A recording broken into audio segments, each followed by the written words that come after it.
This fight here is for history. I'll be a 4-time division, 15-time world champion come Saturday night. And I can't wait. I can't wait to see what Vanessa gonna do. How she gonna keep this Flint Town T-Rex off of her come Saturday night. Cause I'm talking about, I'm biting off heads and spitting them out to their mamas. That's all I got to say. I didn't come here to be nice. Everybody talking about who's the GWOAT. Who's undefeated? Who got the most belts? Who made $1 million the last couple of times she fought without a promoter giving her a handout? That's who the GWOAT is. Who fight the best? Who don't struggle in fights, no matter what style? Exactly. So all that comparison about who the GWOAT is, I can go to any weight class and win. That's who the GWOAT is. So I don't want to hear none of that, who the GWOAT. It don't even make sense. But I'll be winning Saturday night, and any of those girls who want to be the GWOAT, all you got to do is make a fight with me. Alycia Baumgardner, Amanda Serrano, Katie Taylor. All you got to do is make a fight with me. And then I can show you, you're not the GWOAT for many reasons. And that's all I got to say. Pray for Vanessa. See y'all. All right, first things first. The fight this weekend, and normally I push anything Claressa does when it comes to her fights. I really didn't have the time to jump on this one like that. Plus, I expect her to get an easily landslide victory. I expect her to win if I don't even know if it's a 12-round or 10-round fight, because I don't think they do win the 12 rounds yet. If they're going 10 rounds, I expect her to win at least 8. Maybe draw 1, or 1 be a swing round, and maybe give Jonas 1 round out of the whole 10. And that may be a round Claressa might take off a little bit, something like that. I don't expect Claressa to be able to knock her out. I do expect her to be able to hurt her some, to the point where it'll start getting demoralized, and etc., etc. I expect her to bust her up a little bit, maybe bloody her nose, black her eyes, something like that. But a knockout, no. I don't see Claressa knocking her out. Maybe a stoppage, but normally, and this is something people gotta understand, they don't give Claressa stoppages. Like, she could be pounding the mess out of somebody on the ropes, hitting them with a 10-piece, where a lot of times somebody else, they'll just jump in and wave it off. They really don't be giving her that. You can see she be pushing for it too, and they just like, nah, we don't believe. The girl could be sitting there hanging on to dear life, and they won't give it to her. And the reason why I say this, Jonas she's not skilled enough, and I don't think she hit hard enough to get Claressa out of there. Maybe Claressa get silly and get hit with some dumb ish, but I don't see that happening. She's just not skilled enough. She's gonna be there to be hit all night, and I think Claressa is defensively responsible to the point where I don't expect her to take that much punishment. Like I said, unless bravado kicks in and she allows herself to get hit with some dumb-ish chasing a knockout, or just trying to stand there and go toe-to-toe. And normally, even when Claressa does that, she uses her head movement. She bends her waist. She switches angles, switches levels. So I don't see this girl being able to penetrate that and putting hands on. I just don't see it. To me, Vanessa's biggest wins, well, her biggest win is against, in my opinion, against April Vidal. I thought that was a good win. Vidal actually fought Hannah Gabriels a couple years back. That was actually a close fight.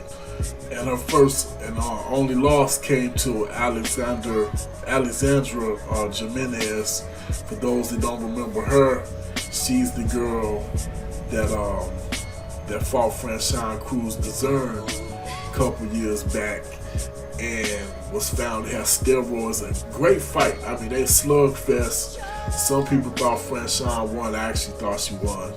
But it was a close fight, but it turned out that Jimenez had steroids in the system, and the WBC had to give Franchon her belt back. And but that's she fought.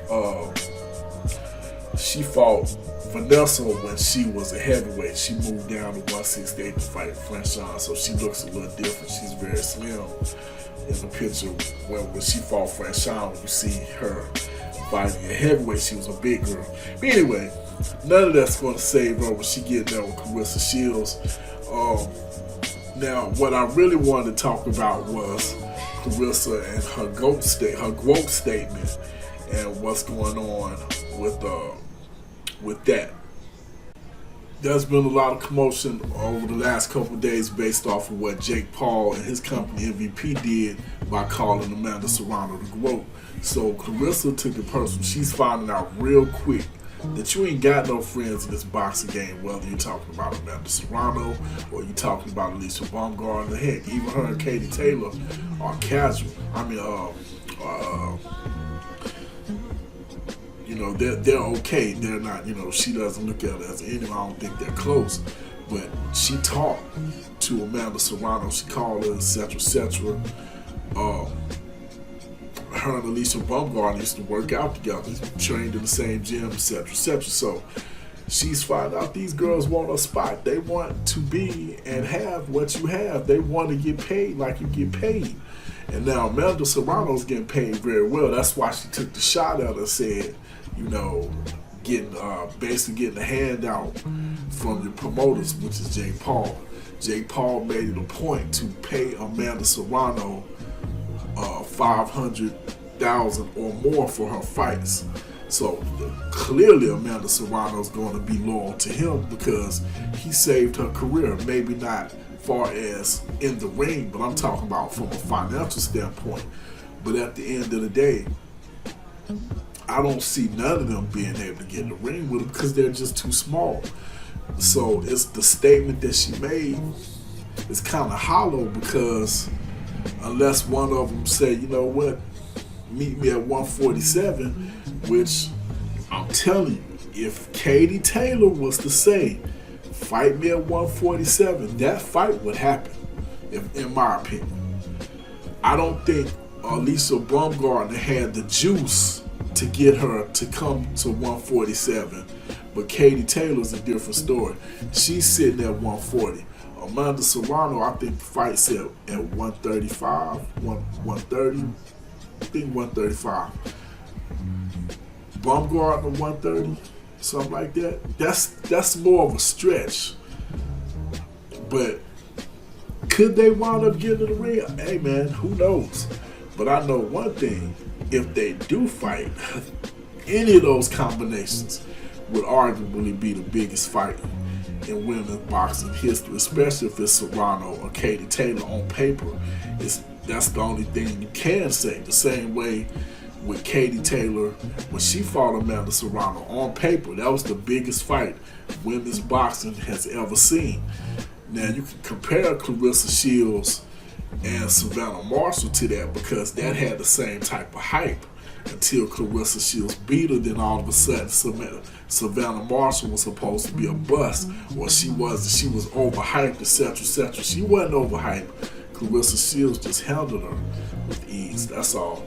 But that's pretty much all I got. This Head Busting Boxes on Fight Doctor. Hit that like button, hit that share button, hit that subscribe button, hit that notification bell.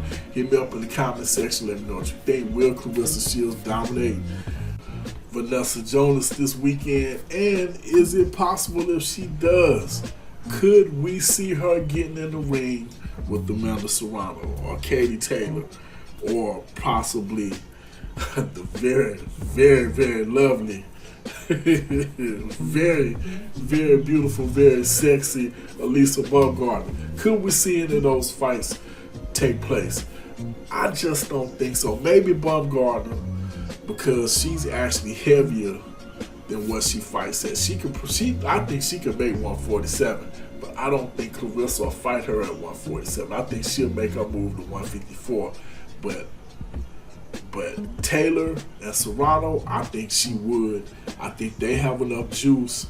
They have enough. It's enough legacy backing them up for that to be a huge legacy fight for Claressa to make her do it if that's the only way to happen. But that's my opinion. Give me yours. It's Head Busting Boxes on Fight Doctor. I am out.